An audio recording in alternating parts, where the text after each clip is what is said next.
All right, so 7.3 deals with radicals and simplifying them. For this section, we want to make the assumption that all of the variables we're dealing with are positive numbers. That way you don't have to include the absolute value. So when we're looking at this first problem, the square root of 7 times the square root of 7, you'll notice a pattern here when you have the same number multiplied by itself under the square root. That's really the same thing as you squaring 7. And remember, taking a square root and squaring a number, those are opposites of each other. So you'll just get what you started with.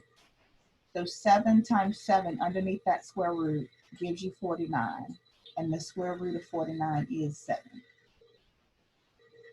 Here for the second example, square root 5 times square root 125, we'll multiply those two numbers underneath the square root and we'll get 625. But the square root of 625 is 25. That's a perfect square. Now, when you have a fraction form, like we have the square root of the quotient of 36 and 49. So we can divide up the numerator and denominator, take the square root of the numerator, we'll get the square root of 36. Divided by the square root of the denominator, we'll get the square root of 49. And both of these numbers are perfect squares. The square root of 36 is 6 in the numerator. And in the denominator, the square root of 49 is 7. So your answer is 6/7.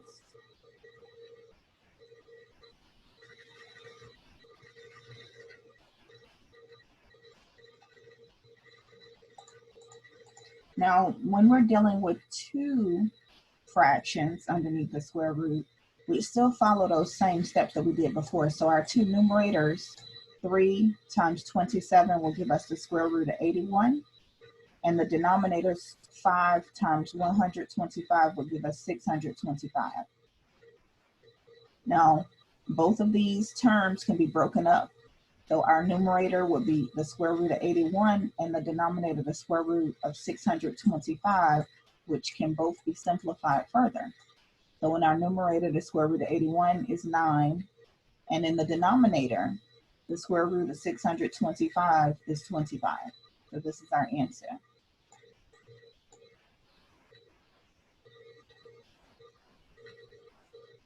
Now notice how we had perfect squares in this example. The square root of 81 and the square root of 625 both simplified to whole numbers. Now let's look here when we have the square root of 40 over the square root of 10, what happens here? Now the square root of 40 divided by the square root of 10, in this case, both of these numbers aren't perfect squares, so they won't simplify as this fraction.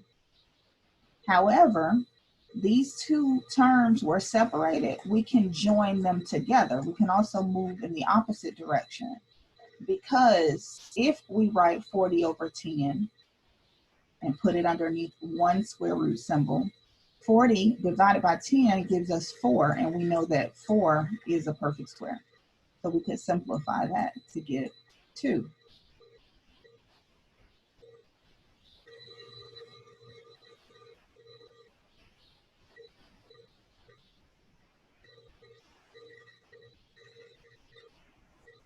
Now, if we were to use the other method, like keeping these terms separately, we haven't really talked much about simplifying them. I think we discussed it a little bit on Friday, where you look for the perfect square number that can be divided into the terms.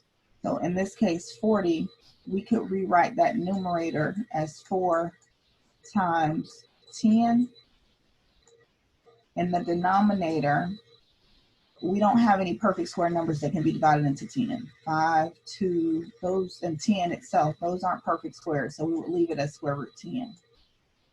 Now in this case, the term that has the perfect square, 4 is a perfect square. We could take the square root of 4. And when we take the square root of 4, that becomes 2. And we move it outside of the square root. We keep the square root of 10 underneath.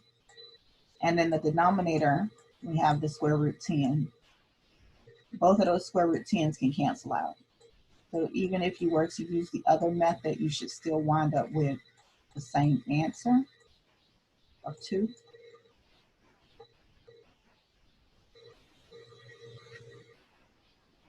All right, now we're introducing some variables to the scenario. Now we have the square root of 50y cubed in the numerator and the square root of 2y in the denominator. Now looking at our integers, the 50 divided by 2, that's how we get 25. And remember, when you have exponential terms and those terms have the same base, you will subtract their powers when you're dividing. So that y, we keep that base of y and we subtract top power 3 minus bottom power 1. And that's how we get y squared. And then we can take the square root of both of these terms. The square root of 25 gives us 5, and the square root of y squared gives us y. So this is our answer, 5y.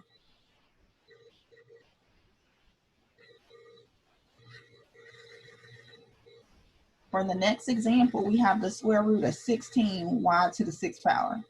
So I think we can see at this point, the square root of 16 is a perfect square. 4 times 4 gives us 16. So the square root of 16 is 4. Now when it comes to our variables, and we're looking for the square root of 6, or y to the 6th power, we're looking for sets of 2. How many sets of 2 are there in 6? Just divide 6 by 2. And that's how we got y cubed. So the answer is 4y cubed.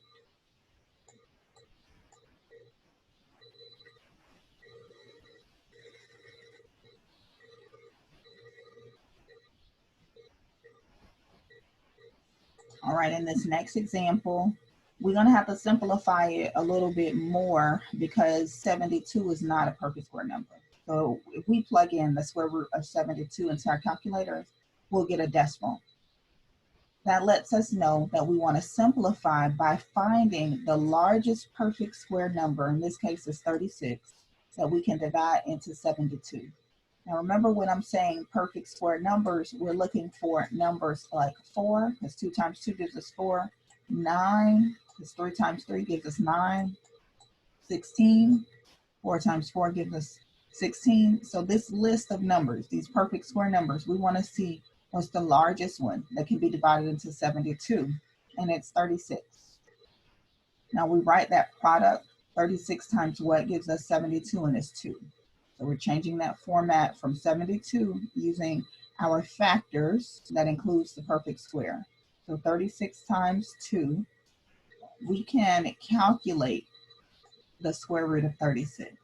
So as you can see, we broke these two terms up, the square root of 36 times the square root of 2, because we know the square root of 36 is 6. And then the 2 stays underneath. This is our answer. So 6 square root 2.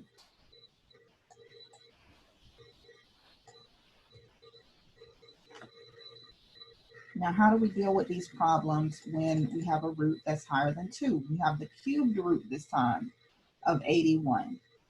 Now, if you plug in the cubed root of 81 in your calculator, you'll get a decimal. So this time, we're looking for a cubed root number that can be divided evenly into 81. So just like our perfect squares, the list of perfect squares, we want to find a list of cubed roots. So even if you don't make your own list, if you Google a list of cubed roots of perfect cubes, list of perfect cubes,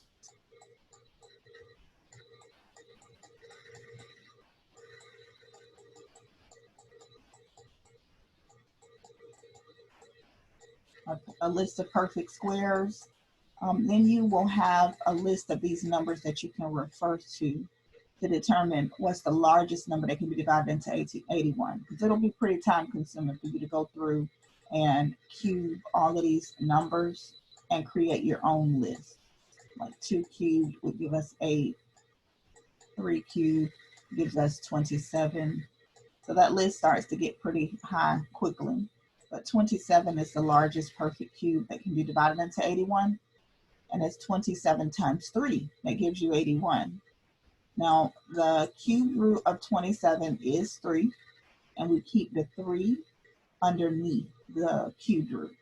So it's 3 times the cubed root of 3. A lot of threes there.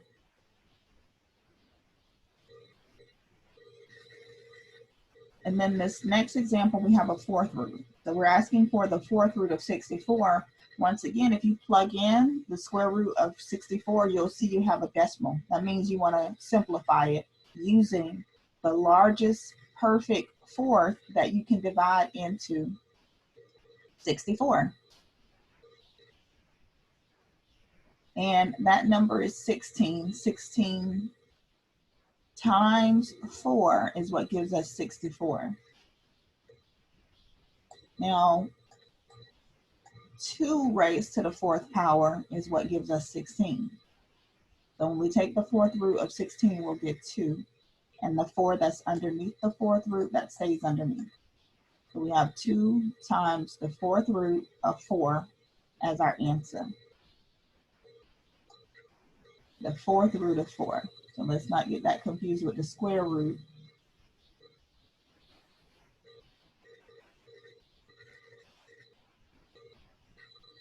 All right, now we're asking for the square root again, but of x to the 5th power. So how do we break this up? Because this isn't a perfect pair. Remember, we look for sets of 2. We want to see how many times 2 can go into this number, and 2 can't be divided into 5 evenly. So we have to break it up into the largest pair of 2 that we can take from 5, and that's 4, right? Because 4 can be divided by 2. So x to the 4th power times x gives us x to the 5th power. Now we break it up that way because x to the 4th power, we can take the square root of that term and we'll get x squared. We keep the x underneath. So it's x squared times the square root of x. This is the answer.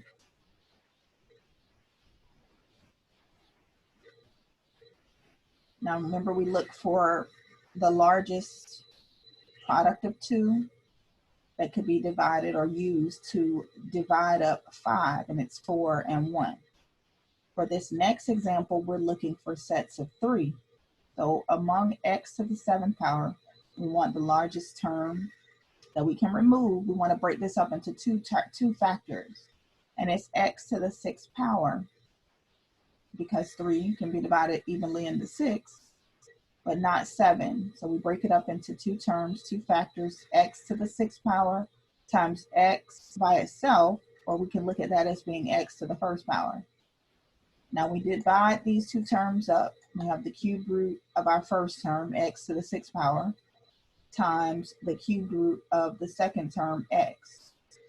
We know the cubed root of x to the 6th power. We just divide that 6 by 3, and that's how we get x squared, times the cubed root of x. We keep that second term underneath the cubed root. This is our answer.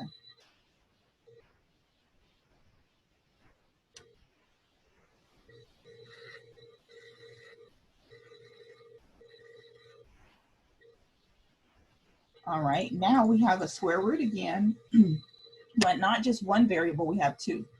We have x to the 6th power and y to the 40th power.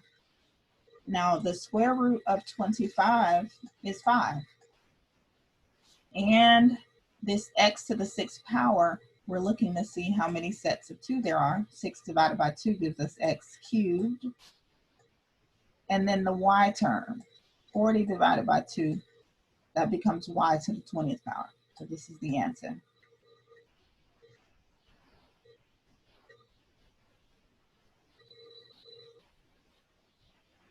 And then the next problem, the square root of 12a to the 5th power times b squared.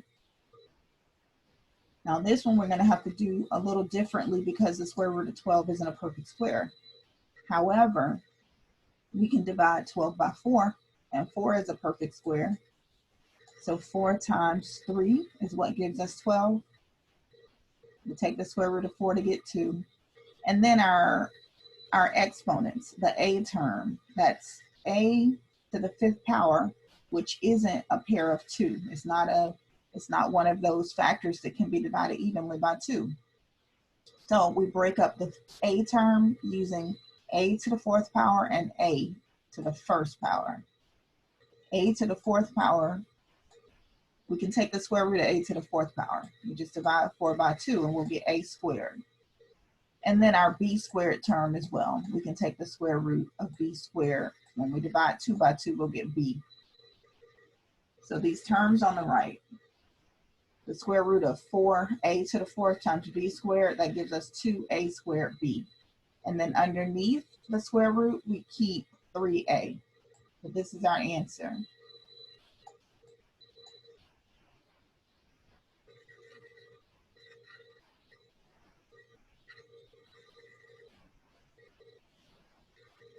All right, now we have a cubed root. Again, we're looking for perfect cubes.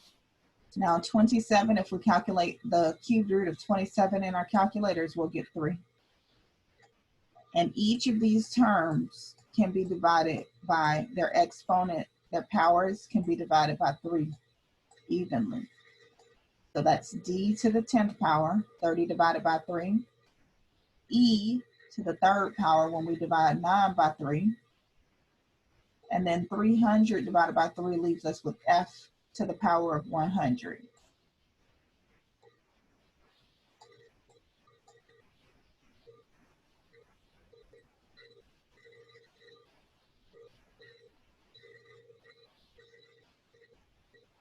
All right, we have another cubed root problem for the next example, the cubed root of 125x to the fourth power and y to the fifth power. You see already the 125, this is a perfect cube. So we can calculate the cube root of 125 and we'll get 5. However, with the x and y terms, 4 and 5 are not numbers that can be divided evenly by 3. So we're going to carry out the x cubed and leave x to the first power. So we'll carry out one set of 3, and that leaves us with 1x left over. And then y to the fifth power, we can carry out 3 again, 3 of the y terms, and that leaves us with 2 left over. So each of these terms on the left, we can find the cubed root of. 125 we found was 5, and then x cubed, that'll just be 1x. Y cubed, 1y. So 5xy outside, and underneath we keep the cubed root of xy squared. And this is our answer.